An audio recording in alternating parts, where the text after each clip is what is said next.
जय जगन्नाथ मु शारदा आपण मानक पुणी थे स्वागत। आगामी इंग्राजी नवेम्बर 28 तारीख रे पड़ुछि इंदिरा एकादशी।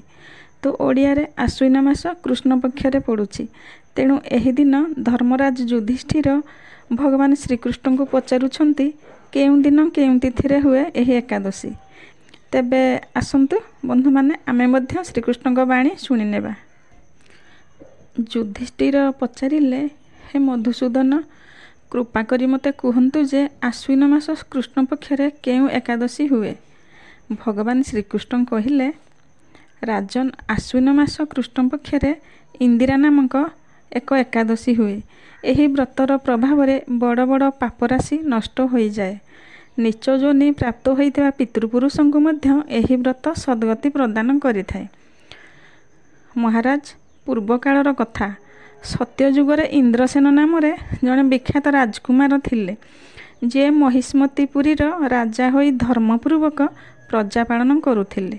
तांकर जश चतुर्दिग को व्यापीथिला। राजा इंद्रसेन भगवान विष्णु भक्ति रे तप्तर रही गोविंदंकर मोक्षदायक नाम जप करी करी समय व्यतीत करुथिले और विधिपूर्वक आध्यात्म तत्व चिंतन रे संलग्न रहुथिले। दिने राजा राजसभारे सुखपूर्वक बसिथिबा समय रे देवर्षि नारद आकाशरू ओह्लाई सेठारे पहुँचिले। तांकु आसीबार देखि राजा हाथ जोड़ी ठिया हेले एवं विधिपूर्वक पूजन करी आसन रे बसाइले। तापरे कहिले, मुनिश्रेष्ठ, आपणक कृपारू मोर सबु कुशल। आज आपणक दर्शन रे मोर संपूर्ण यज्ञ क्रिया सफल होईगला। हे देवर्षि, आपणक आगमनर कारण कही मते कृतार्थ करंतु। नारद कहिले, नृपश्रेष्ठ, शुण, मो कथा तुमको आश्चर्य लागिपारे। मु ब्रह्मलोकरू जमलोक को जाइथिली। सेठारे श्रेष्ठ आसन रे बसिली और जमराज भक्तिपूर्वक मोर पूजा कले। एही समय जमराजांक सभारे मु तुमर पितांकु मध्य देखिली। से व्रतभंग दोषरू सेठाकु आसीथिले। राजन, से तुम पई संदेश पठाई जहा कहिछंती ताहा शुण। सेथिरे कहिछंती, पुत्र, मते इंदिरा एकादशी व्रतर पुण्य देई स्वर्ग को पठाओ। तांकर ही संदेश नहीं मु तुम पाखक आसीची। राजन, निज पितांकु स्वर्गलोक प्राप्त कराइबा निमंते इंदिरा एकादशी व्रत तुमे कर। राजा पुणी पचारिले, हे भगवान, कृपा करी इंदिरा एकादशी व्रत कथा कहंतु तो। केउं पक्षरे केउं तिथिरे एवं केउं विधिरे एही व्रतानुष्ठान करिबा उचित ताहा मते जणांतु। नारद कहिले, राजेंद्र, शुण, मु तुमको हे व्रतर शुभकारक विधि कहूची। आश्विन मास कृष्ण पक्षर दशमी दिन श्रद्धायुक्त भित्तिरे प्रातः काल स्नान कर, पुणी मध्याह्न स्नान करी एकाग्रचित होई थरे भोजन कर तथा रातिरे भूमि रे शयन कर। सकाळु निर्मल प्रभातरे एकादशी दिन दांत घसी मुह धोइब।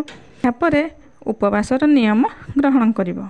भगवान को कहिब, कमल नयन भगवान नारायण, आज मु समस्त भोगरू अलगा होई निराहार रही आसंता काली भोजन करिबी। अच्युत, आपण मते शरण दियंतु। एहीपरि नियम करी मध्याह्न काल पितरंक प्रसन्नता निमंते शालग्राम शिला सम्मुखरे विधिपूर्वक श्राद्ध कर तथा दक्षिणा द्वारा ब्राह्मण को सत्कार करी तांकु भोजन कराओ। पितृपुरुषों को दिया जाइथिबा अन्नमय पिंड को सुंघी गाई को खुआई दियो। पुणी धूप और गंध द्वारा भगवान हृषिकेशं को पूजन करी रातिरे तांक पाखरे जागरण कर। तापरे सकाळ हेले द्वादशी दिन पुणी भक्तिपूर्वक श्रीहरिंकर पूजा कर। यापरे ब्राह्मण को भोजन कराई भाई बंधु नीति और पुत्र मानक सहित स्वयं मौनपूर्वक भोजन कर। राजन, उक्त विधि रे आलस्य रहित होई एही व्रतानुष्ठान कर। एहा द्वारा तुमर पितृगण भगवान विष्णु वैकुंठ धाम को चली जिवे। भगवान श्रीकृष्ण कहिले, राजन, राजा इंद्रसेन को एपरि कही देवर्षि नारद अंतर्धान हो गले। राजा देवर्षि निर्देशित विधि अनुसार अंतःपुरर बाणी पुत्र और भृत्य सहित एही उत्तम व्रत अनुष्ठान कले। कुंती नंदन, व्रत पूर्ण हेबा परे आकाशरू फूल वर्षा हेबाकु लागिला। इंद्रसेन पिता गरुड़े बसी श्री विष्णु धाम को चलीगले और राजर्षि इंद्रसेन मध्य ନିଷ୍କଣ୍ଟକ ରାଜ୍ୟ ଭୋଗ କରି ନିଜର ପୁତ୍ରକୁ ରାଜସିଂହାସନରେ ବସାଇ ସ୍ୱୟଂ ସ୍ୱର୍ଗଲୋକକୁ ଚାଲିଗଲେ। ଏହିପରି ମୁଁ ତୁମ ଆଗରେ ଇନ୍ଦିରା ଏକାଦଶୀ ବ୍ରତର ମହାତ୍ମ୍ୟର ବର୍ଣ୍ଣନା କଲି। ଏହାକୁ ପଠନ ଓ ଶ୍ରବଣ କରି ମନୁଷ୍ୟ ସବୁ ପାପରୁ ମୁକ୍ତ ହୋଇଯାଏ। ଏକାଦଶୀ ବ୍ରତଠାରୁ ବଡ଼ ସଂସାରରେ କୌଣସି ଯଜ୍ଞ, ତପ, ଦାନ ବା ପୁଣ୍ୟ ନାହିଁ।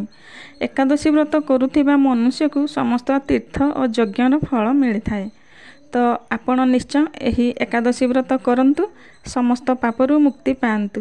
ଆଜି ପାଇଁ ଏତିକି। ପୁଣି ଆସିବି କିଛି ନୂଆ ଚ୍ୟାନେଲ। ସେ ପର୍ଯ୍ୟନ୍ତ ଆପଣମାନେ ଅପେକ୍ଷା କରନ୍ତୁ। ଜୟ ଜଗନ୍ନାଥ।